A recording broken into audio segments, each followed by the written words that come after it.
সামাজিক যোগাযোগ মাধ্যমে ছড়িয়ে পড়া একটি ভিডিওতে দেখা যায় একসময়ের পর্দা কাঁপানো জনপ্রিয় চিত্রনায়িকা পূর্ণিমা তার কয়েকজন বান্ধবীর সঙ্গে আড্ডা দিচ্ছেন এবং একসঙ্গে লেবু খাচ্ছেন।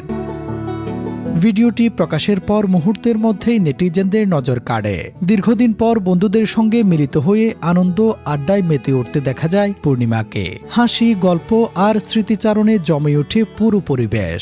ভিডিওটি দেখে অনেকেই মন্তব্য করছেন, সময়ের সঙ্গে সঙ্গে তার বান্ধবীদের চেহারায় বয়সের চাপ স্পষ্ট হলেও পূর্ণিমাকে যেন এখনো আগের মতোই তরুণী দেখাচ্ছে। অনেকের মতে সময় যেন তার সৌন্দর্যকে ছুঁতে পারেননি। সামাজিক যোগাযোগ মাধ্যমে কেউ কেউ হাস্যরস্য চলে লিখছে, পূর্ণিমা বোধহয় আর কখনো বুড়ো হবেন না। আবার অনেকেই মন্তব্য করছেন, প্রতিটি প্রজন্মের ক্রাশ হয়ে থাকার বিরল ক্ষমতা আছে তার। ভক্তদের অনেকেই পূর্ণিমার সৌন্দর্য, ব্যক্তিত্ব এবং স্বাভাবিক উপস্থিতির প্রশংসা করছেন। তাদের মতে বয়স বাড়লেও তার তারকা খ্যাতি এবং আকর্ষণ এতটুকুও কমেনি।